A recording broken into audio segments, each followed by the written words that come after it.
आई केवढ्या भाज्या आणल्यास? बनवतेस तरी काय? अरे गणेश चतुर्थी आहे ना, मग ऋषी पंचमीला ऋषीची भाजी बनवते.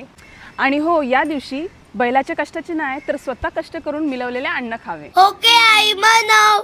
ऋषीची भाजी बनवण्यासाठी आपण इकडे भरपूर साऱ्या रानभाज्या आणि फळभाज्या वापरणार आहोत.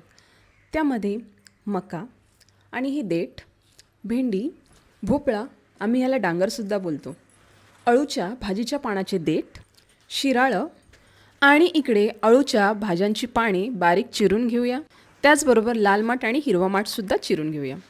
आता एका पातेल्यामध्ये भोपळा, पानांचे देठ, शिराळं, भेंडी, राजमा, मके, घेवडा, कोवळा, अळूच्या भाजीची देठं आणि बारीक चिरलेली पाने घालूया.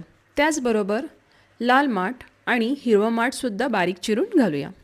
आता या सर्व भाज्या आपण 10 मिनटे झाकण देऊन वाफेवर शिजवून घेऊया. आणि ऋषीच्या भाजीला आपण तेल वापरत नाही, त्यामुळे आपल्याला वाफेवरच ही शिजवून घ्यायची आहे. इकडे आपली 10 मिनटे झालेली आहेत आणि तुम्ही इकडे बघू शकता मस्त अशी दणदणीत वाफ आलेली आहे. आता आपण एक वाटण तयार करूया. त्यासाठी 1 वाटी नारळ आणि 4 मिरच्या घालूया आणि त्याची पेस्ट तयार करून घेऊया. आणि त्या नारळाची पेस्ट आपण ऋषीच्या भाजीमध्ये घालूया. त्याचबरोबर अर्धी वाटी चिंचेचं पाणी, अर्धा इंच गूळ आणि चवीपुरतं मीठ घालूया.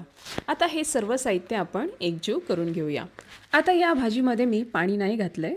तुम्हाला जर हवं असेल तर तुम्ही थोडं पाणी घालू शकता. आता पुन्हा आपण झाकण देऊन ही भाजी 10 मिनटे शिजवून घेऊया. आपली इकडे 10 मिनटे झालेली आहेत आणि तुम्ही बघू शकता मस्त अशी आपली ऋषीची भाजी तयार झालेली आहे.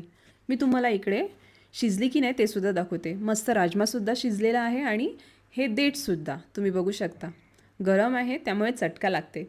परफेक्ट आपली भाजी ही शिजलेली आहे. आमच्या इकडे ही भाजी गणपतीच्या दुसऱ्या दिवशी म्हणजे ऋषी पंचमीचा जो दिवस असतो त्या दिवशी ही बनवली जाते. आता या भाजीमध्ये तुम्हाला मक्याचे कणीस घालायच्या ऐवजी जर तुम्ही दाणे घातले तरीसुद्धा चालतील. आता आपण हे ऋषी पंचमीचं ताट सजवूया. त्यासाठी मीठ घालून उकडलेल्या मिरच्या, त्यातलं पूर्ण पाणी काढा आणि किसलेलं ओलं नारळ घाला आणि मिक्स करून घ्या. चटणीमध्ये ओलं नारळ, हिरव्या मिरच्या आणि मीठ वापरा आणि ही ऋषीची भाजी. इकडे आपलं ऋषी पंचमीचं ताट तयार झालेलं आहे. अजिबात तेलाचा वापर न करता हे बनवलेलं नैवेद्य पण अतिशय रुचकर आणि चविष्ट लागतं.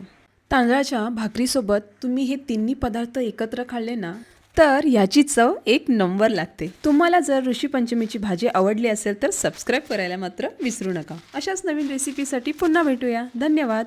तुम्हा सर्वांना माझ्याकडून गणेश चतुर्थीच्या खूप खूप शुभेच्छा.